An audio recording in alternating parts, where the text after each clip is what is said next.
And we are going to be talking you through the NPQs for senior leadership, so senior leadership, headship and executive leadership. For those of you who I don't know, I am Faye McGill and I'm the Deputy Director of Thames Gateway Teaching School Hub, and I'm very pleased to welcome Nicola Taylor, who is Director of Programmes for ELSI. Before we start talking about the programme specifically, I just want to give you a quick overview of what we do at Thames Gateway Teaching School Hub, for those of you that don't know or aren't familiar with our work. So you will, I'm sure, be familiar that last year the government introduced the Teaching School Hubs, of which there are 86 across the country, and we have 5 key areas of responsibility. So we are a lead school for Kent and Medway training to deliver initial teacher training.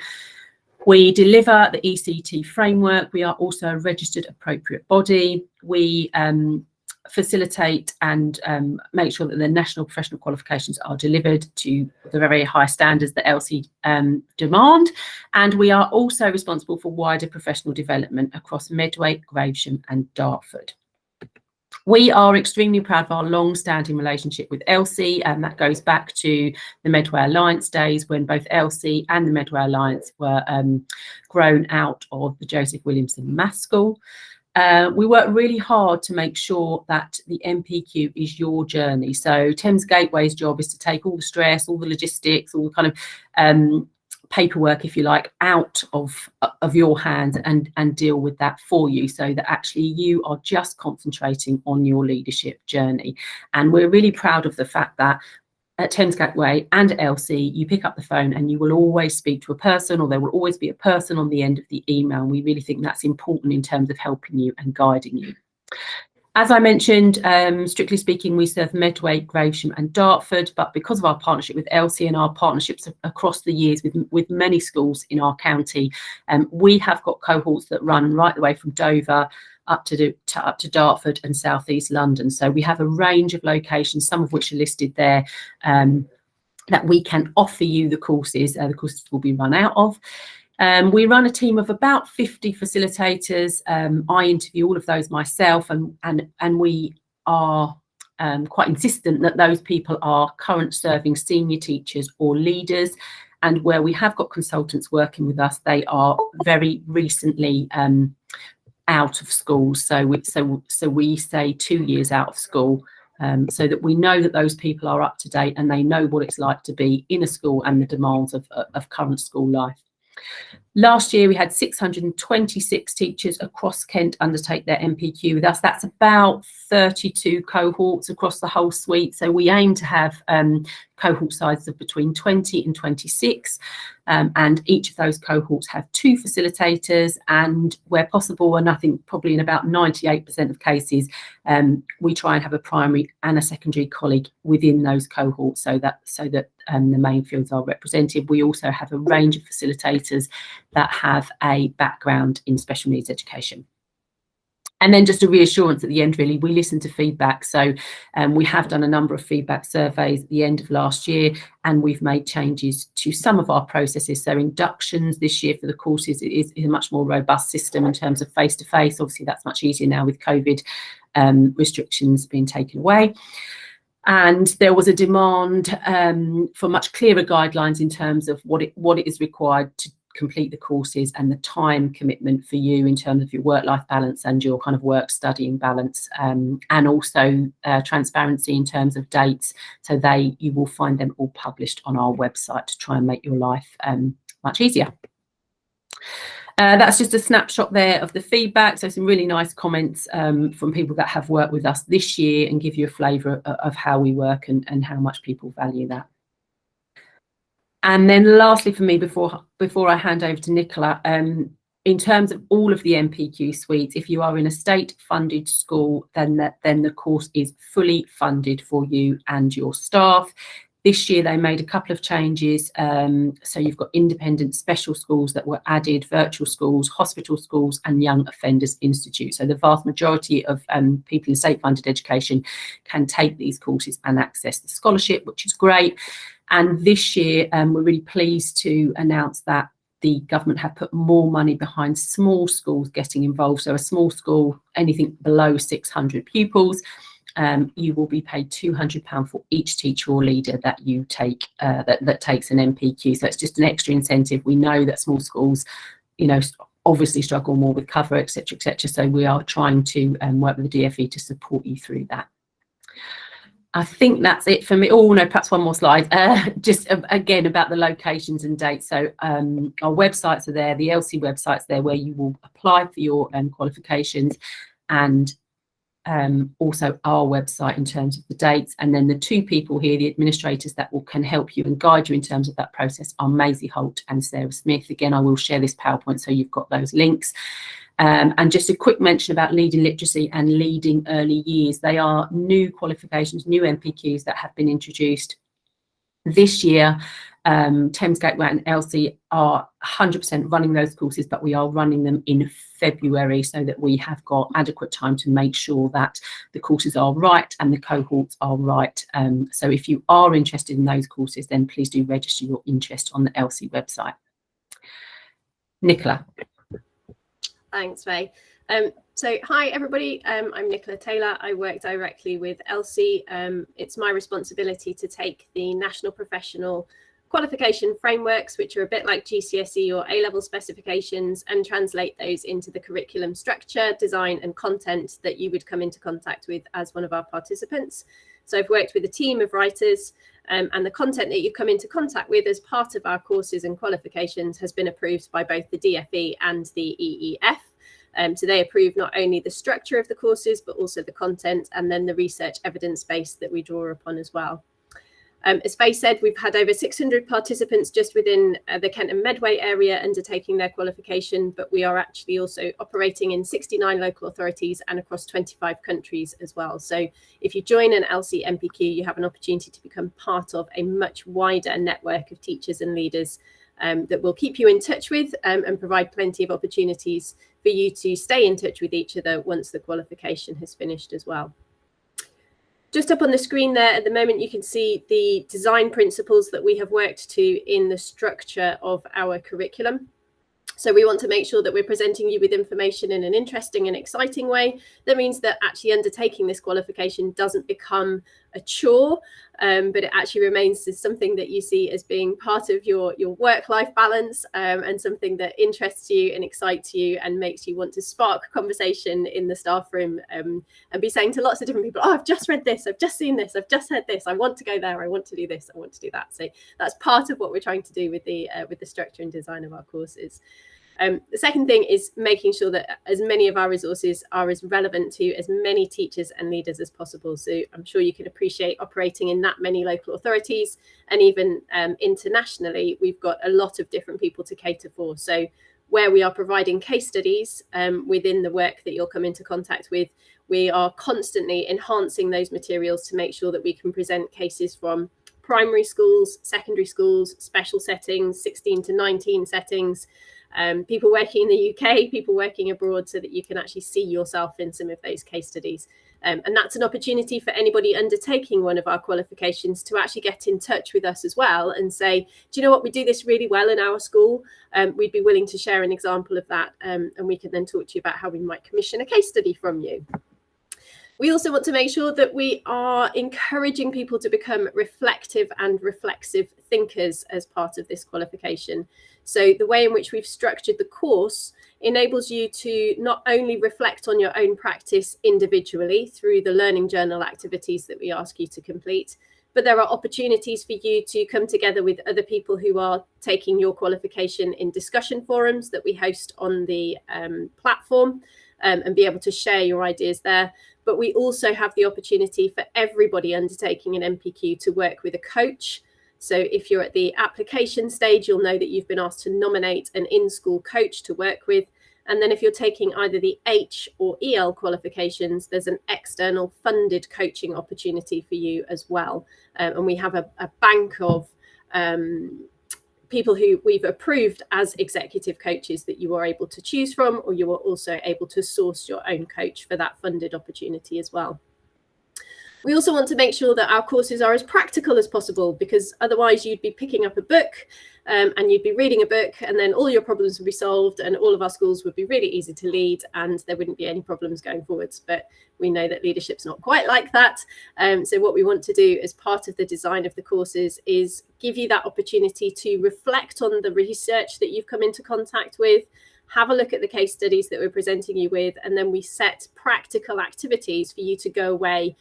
So for example, in the module about organisational change and management, where we're talking to you about budget management, one of the activities that you would be completing would be to go away and have a conversation with your financial officer or your bursar about some specific elements of school management and financial management, so that you're having those practical opportunities throughout the design of the course.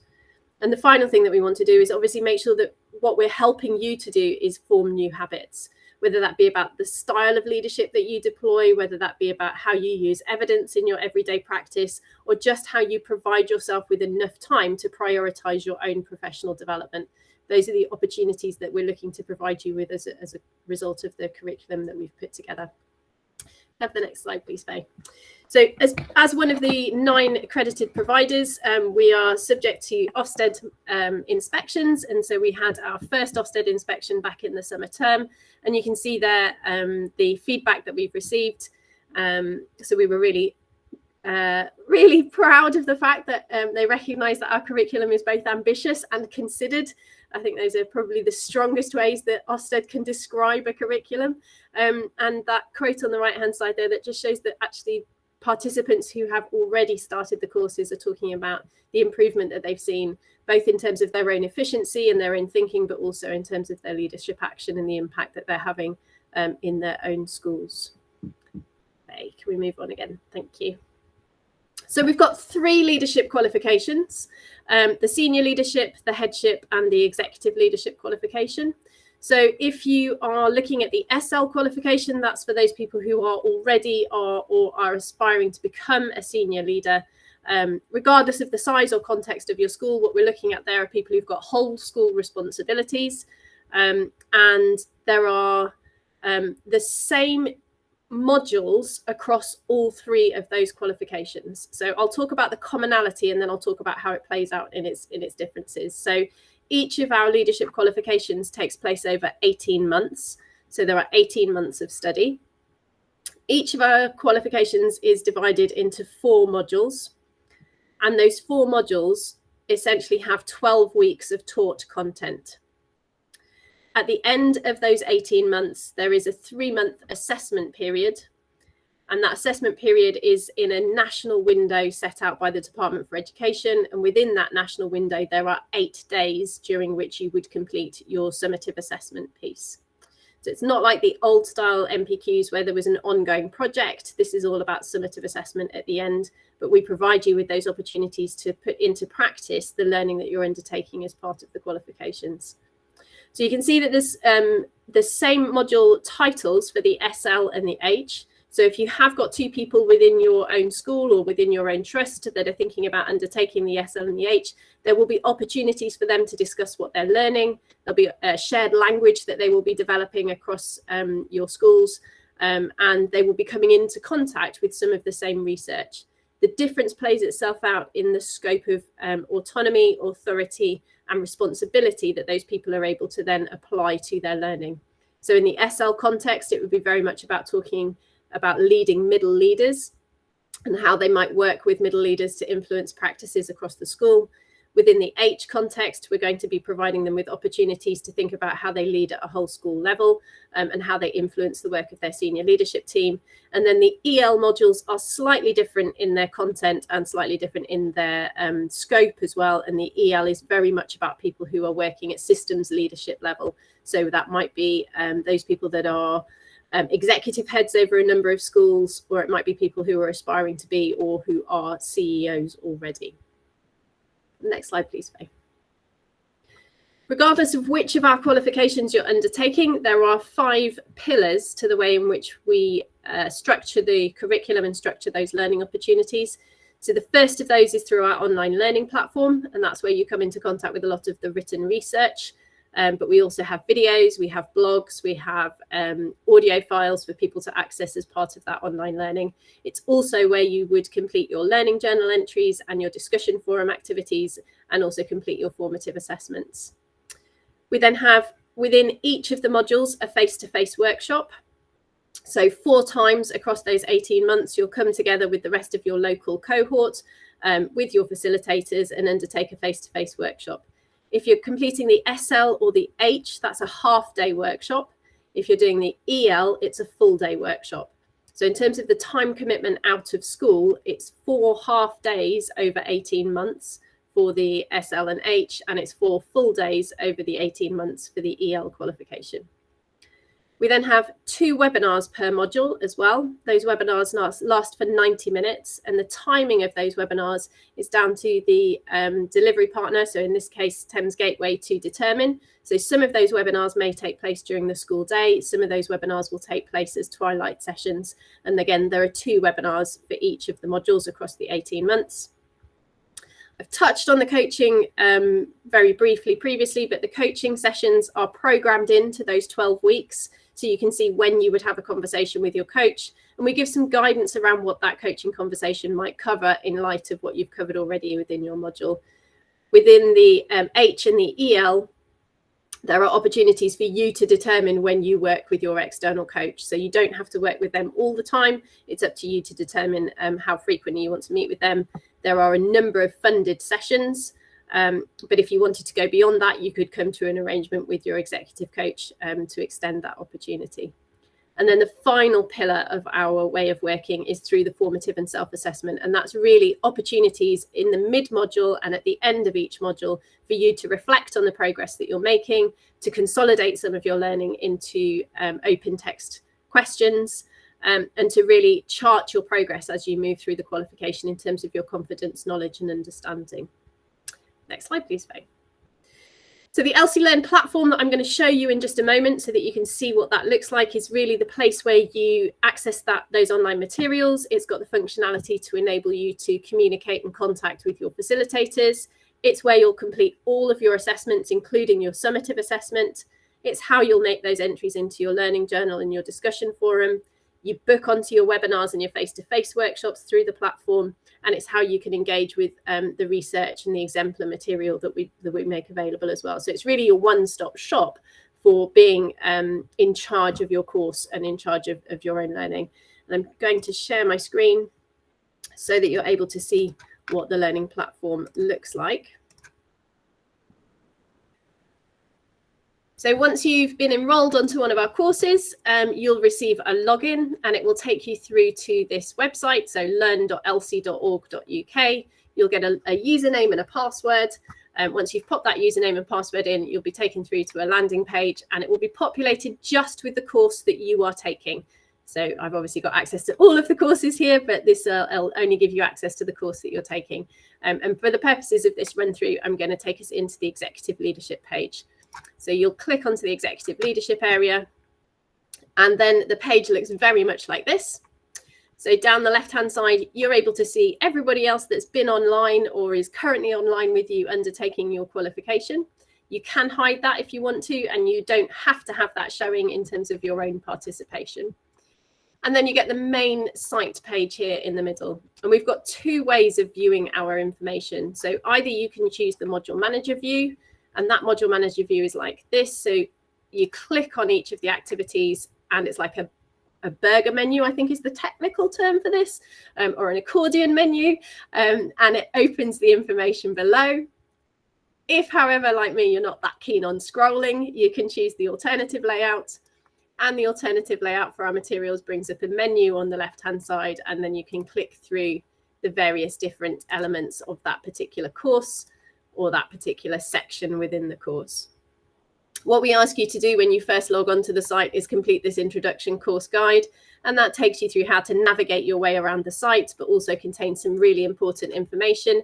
So one of the areas that we ask you to go back to quite frequently is this section that called familiarize yourself with your learning journey, and that identifies what the 12 weeks of each of your modules is going to look like. So we set out the expectations for what you'll cover in each of the weeks of the course. And you can see that programmed into that are the webinar activities, the face-to-face activities, the coaching, as well as the formative assessment opportunities as well. So it's really easy for you to stay up to date with where you're supposed to be at, what you're supposed to be doing, and what you're supposed to have covered by a particular point in time. we've set the course up so that actually you can't access Learning Experience 1.3 until you've done 1.1 and 1.2. So you move through the course materials in a linear fashion. And everything that you need to access are within the module materials on the left-hand side here. We've also got the functionality for you to be able to view and book onto various events. So your own events will appear on the side here. So let's just choose Thames Gateway Teaching School Hub, and what you'll get is the cohort that you are part of. And then when you click into that information, it will either have the link if it's a webinar. So the link is stored within that documentation so that you can click straight into the meeting.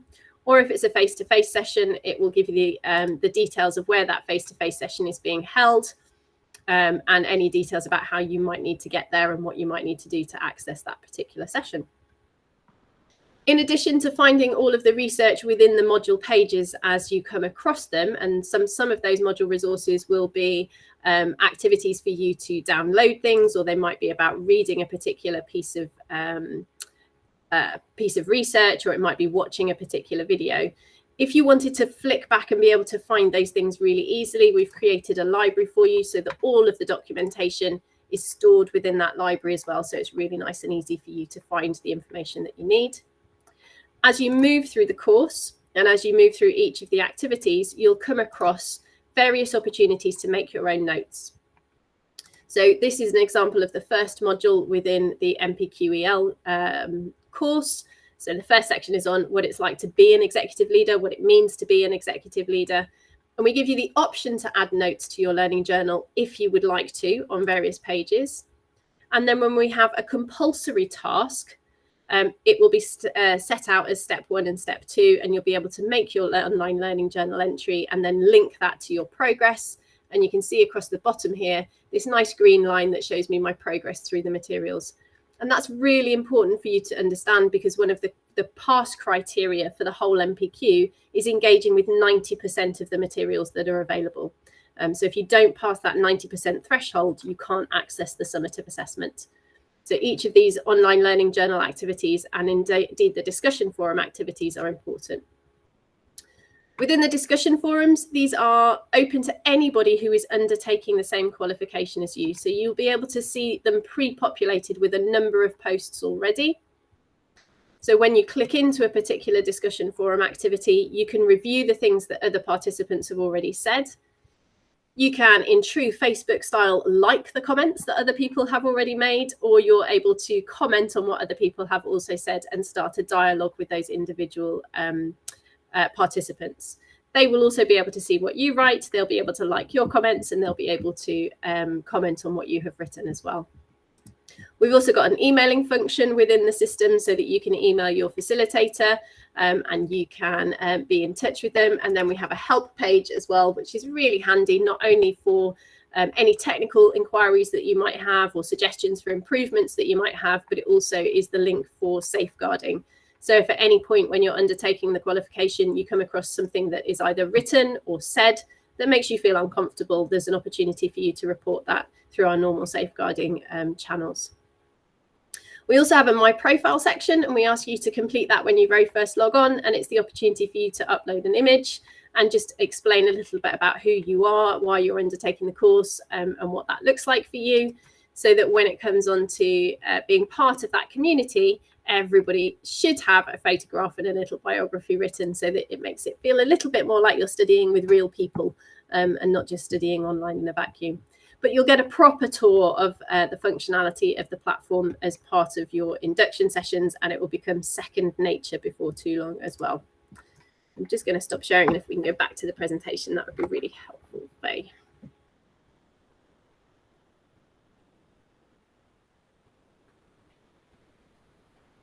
Thank you. So just a couple of words about the final assessment itself. As I've already said, you have to have completed 90% of the course. So that means accessing those face-to-face sessions, the webinars, but also staying up to date with the relevant materials that are available online, completing those discussion forum activities, completing those learning journal entries. The assessment itself is presented as a case study. So you'll get a fictional school, and you'll be presented with around about 2,500 words to describe that fictional school. And then you'll be presented with 3 questions. The first question asks you to identify a problem that you've noticed within that school case study. The second question asks you to identify some solutions and why they would be appropriate solutions. And then the third question will ask you how you would implement the solution that you think is most relevant to solve the issue that's been identified. It's all about being succinct. So you get 2,500 words to complete your 3 questions. So it's not about writing War and Peace. And that's one of the things we would stress within the learning journals themselves as well. We like you to keep those pithy and snappy. That can be in bullet point form, that can be in diagrammatic form. It doesn't have to be a big long essay each time you complete a learning journal, just so that you're better prepared when it comes to keeping to that tight word limit for the final assessment. You get 8 days. So on the first day, you access the assessment case study and the 3 questions, and you do that via the learning platform. You then complete your answers in a Word document, and by midday on the 8th day, you need to have uploaded your assessment in order for it to be marked. It then goes off for marking. It's then moderated by Elsie. It's moderated by NPQ Online, who are our providers. It's then moderated a 3rd time by the Department for Education, just to be absolutely certain that we all know what we're talking about. And then finally, at the end of that 3-month period, you are awarded with your NPQ certification. Next slide, please, Faye. So in terms of the next steps, when you're coming to complete your application, there are 3 things that I think are really helpful for you to have. The first is make sure you've had that conversation with your line manager so that they are comfortable to act as your reference and they are comfortable to approve your application. Second thing is make sure you've identified somebody to act as your in-school coach, because we're going to be asking for their details, and they will also be asked to approve the fact that they've had that conversation with you and they're happy to act as your coach. And the third thing is, if you've got your teacher reference number to hand, then that will be really handy when it comes to completing the DFE registration. If you haven't got a teacher reference number or you're not sure where it is, don't panic, because there is a help me section on the DFE portal, and they will either supply you with your teacher reference number, or if you don't have one yet, they will help you apply for a teacher reference number. But once you go through those processes and stages of applying for your NPQ, it's then approved by Faye. And once Faye has approved it, she will put you into a cohort, and then you'll be contacted around the induction events and what happens next. But all of that information, as well as being available in the PowerPoint that you're going to receive after today's session, is available on the LC website, and is available from us. As well, as Faye has said, pick up the phone, email us. We're real people, and we will endeavour to get back to you as quickly as possible. But there are 2 cohorts, so you can either be part of the October cohort, or it's possible to delay your start until February 2023. It does say Thursday, the 22nd of September on there as the deadline date. We obviously, because of the period of mourning, we are just reflecting on whether we can extend that slightly. So we're just in discussion with the Department for Education about whether we can extend that ever so slightly to enable people to get through the application process. But the most important thing is to start your application, and at least then you're in our system. We know that you're keen, and we can support you to complete that application and move your way through. Faye's just gone into the dark there. She's back again. Good. Okay. And I think that's all that I'm going to be saying, but I'm very happy to stay and answer questions, whether they're specific questions about modules or content or any of the things that we've spoken about this afternoon. Thank you, Nick. Has anyone got any burning questions they would like to ask Nicola before we wrap up? As we said, we are available via email or telephone, and happy to help you. But the important thing is you start the application so that we know you're in the system and we can make those contacts and support you through the application process if necessary. So if there's no burning questions, I'd just like to thank you all for your time. And as we said at the start, this will be shared tomorrow via email along with the PowerPoint. So thank you very much, and we look forward to working with you in the future. Take care. Have a nice evening. Thank you. Thank you. Take care. Bye-bye.